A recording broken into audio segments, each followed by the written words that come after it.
Hey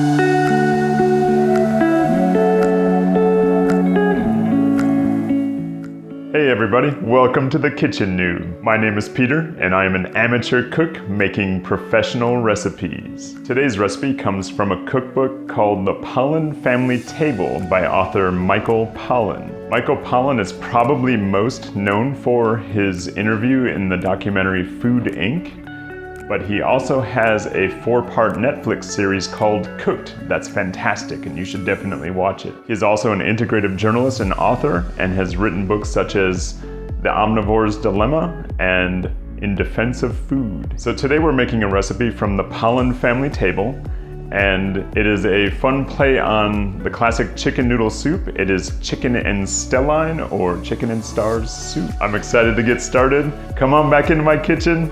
Let's start cooking some chicken and stars or chicken and Stelline soup. We're starting with 4 chicken breasts. They have the bones still in and the skin still on. We're going to take 2 of the tablespoons of olive oil and pour them on top and rub the olive oil into the chicken breasts.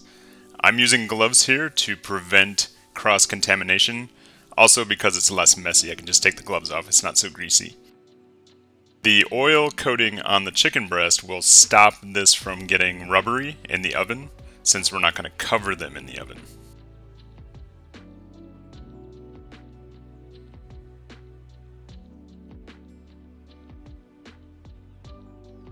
After our oil has been rubbed in, we're going to put a little salt and pepper. I'm using some separate bowls here to also prevent cross-contamination on my salt and pepper shakers. My distribution was a little bit ineffective, so I ended up taking the gloves off and just using the salt and pepper grinders to distribute the seasoning a little bit better.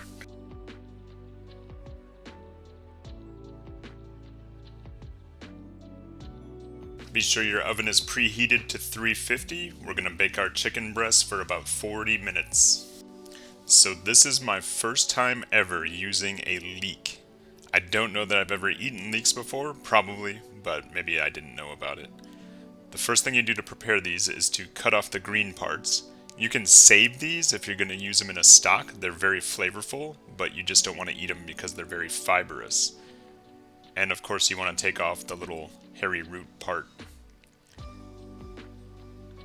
Now the thing about leeks is they're grown in sandy soil, so they're very dirty. You want to make sure you rinse these really well. And here I take off the outer layer because it's very fibery, kind of tough, and I also want to make sure that I clean them very well on the inside. Give them a good rinse, and you're ready to go. Next we're going to the chopping board. We have a single russet potato. I picked a fairly large one. Cut it in half for stability. Cut slices. We're just going to chop this into maybe 1/2-inch squares. This is a good opportunity to practice your knife skills. I can see from looking at myself from this angle I don't quite have my hand positioned correctly, so I'll have to work on that. Also, you want to make sure whatever you're cutting is on the board stably, like not sliding around everywhere.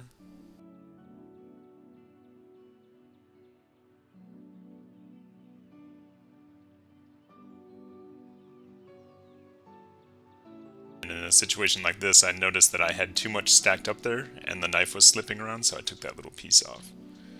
Don't take on too much, that's how the knife slips and that's how you hurt yourself. Use your index finger and pinky to hold the food, while you use your 3 middle fingers as a guide for the blade. And yeah, I'm doing that completely wrong there, and I need to work on that. But take it slow. And pay attention, because that's how you get hurt, is by not paying attention.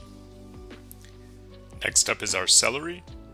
We're going to cut off the little white bit, and I noticed a little piece of that was soft, so I took that out too.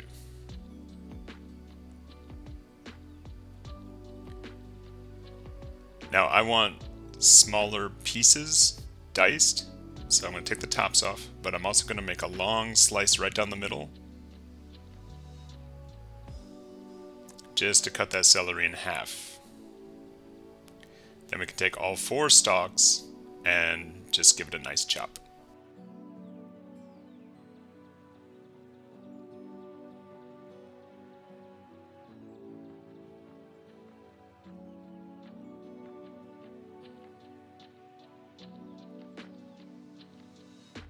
Carrots are next up, and this is a nice big carrot here.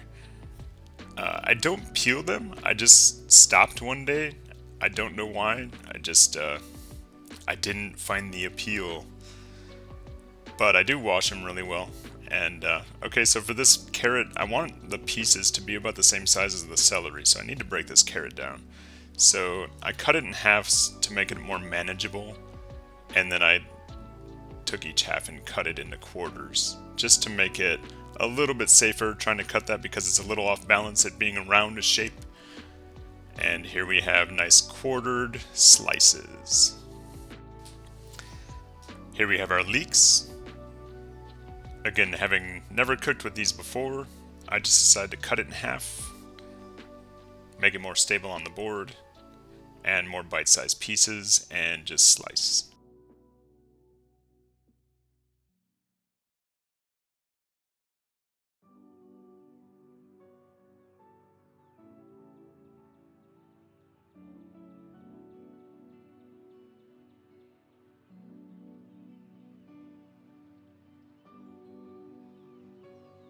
So right about here I got curious, I wonder what they taste like.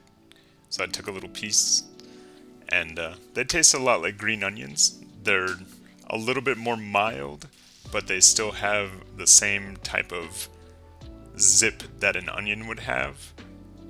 I found that in the final soup they added a nice depth of flavor. And lastly, we have our Italian flat leaf parsley. For the recipe, this is mainly going to be used as a garnish, but I do like the flavor of parsley, so I am going to add some to the broth as we're cooking it. It also adds some of the nutrition to the soup. There's probably a better way to prepare this, but to be honest, I don't mind the stems so much, so I just kind of go at it.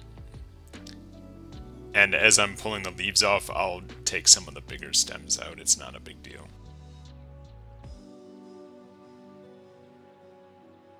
So we have a stock pot, and as we're waiting for it to heat up, I want to point out that I have 1/3 of a cup of pastini measured out. That's the stars part of the chicken in stars. And you can see in the back left there, I do have a pot on to boil. That's what we're going to cook our pasta in. When that water comes to a boil, we'll add a little bit of salt to it to flavor the water and cook our pasta al dente. That's about 1 to 2 minutes shorter than what the box says. Here we're heating up our olive oil in the stock pot. Everybody goes into the pot all at once. It's a little strange because when you do stir fry or cook other things, you maybe cook the stuff that takes the longest first, but nope. In this case, everybody's going in. That's our leeks, our carrots, our celery, and our potato. This is going to cook for about 10 minutes, and we're going to stir this frequently. If it starts to brown on the bottom, that's okay. It'll get a little sticky and it'll stick to the bottom a little bit. When we add our chicken broth, we'll be able to deglaze the pot, and that will add flavor to our soup.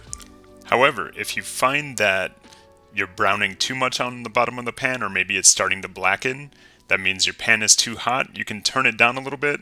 I've found that I had to do this about 5 minutes into the cooking process. I went from a medium high to a medium, and that solved the problem. Let's pan over real quick and check out our pasta water, which is boiling now. I'm going to add about 1 tablespoon of salt to this. You want it pretty briny because that'll add nice flavor to your pasta.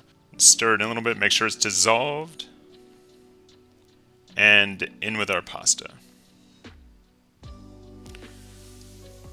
Alright, cook that al dente and drain it when it's done.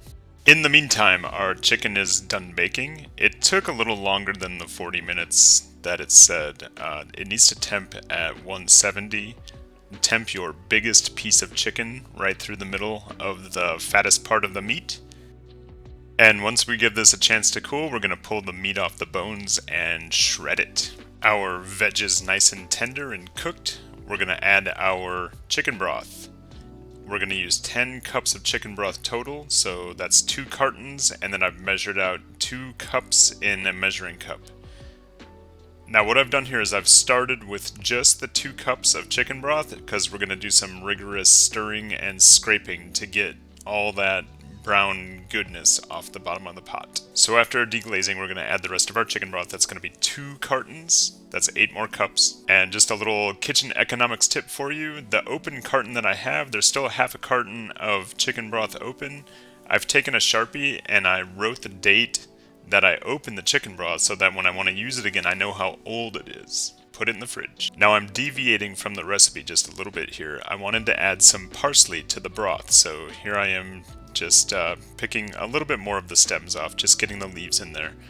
I'm going to simmer this along with the chicken broth. We're going to bring this broth to a boil and simmer it for about 30 minutes. So 30 minutes might seem like a long time, but we have much work to do. First, we're going to take off the pasta. We're going to drain this. And then, of course, we have to shred our chicken. Now, the pan was cool enough to touch, but the chicken is still very hot. I had to cook this a little bit longer than what I anticipated, so it didn't have as much cooling time as I wanted. So, as you can see, it's still burning me a little bit. What I've done here is just taken the major pieces of meat off of the bone, just to let those cool and let the steam out a little bit. Later on, I'll go through and fine shred these. Meanwhile, our broth has been simmering for about 20 to 30 minutes. The longer you let this simmer, the more the vegetables soften, but also the flavors marry, and you get a nice, more flavorful soup in the end. Here we're adding our pastini pasta. It clumped up a little bit as it was cooling, so I used the broth to work it out of the bowl, and it should declump in that hot broth. Just give it a nice good stir and everything will mix together real nicely.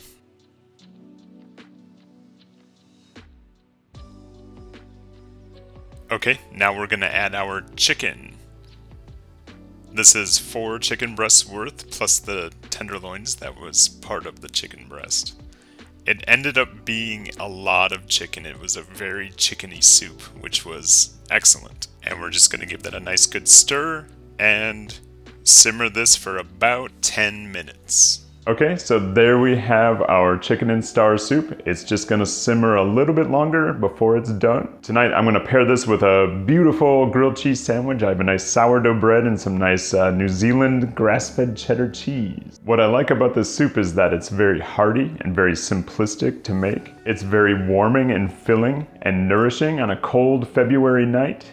If I were to change anything about it, I might add some garlic, and that would add to the root vegetable theme to it because we had leeks, we had carrots, we had potatoes, so garlic would add to that. Alright guys, so that's all we have for this week. Remember to subscribe if you haven't already, share the video with all of your friends and family, and hit that bell button so you're notified when I launch the next video. If you have any questions about this recipe, or if you've made this soup, I would love to hear about it. Be sure to post your comments below. And remember, we have the Kitchen Noob on Facebook, Instagram, Pinterest, and now Twitter. So be sure to check those things out because there's more content on there that doesn't necessarily make it to video. All right, guys, enjoy your chicken and stars soup. We'll see you next time on the Kitchen Noob. Have fun in your kitchen. Bye.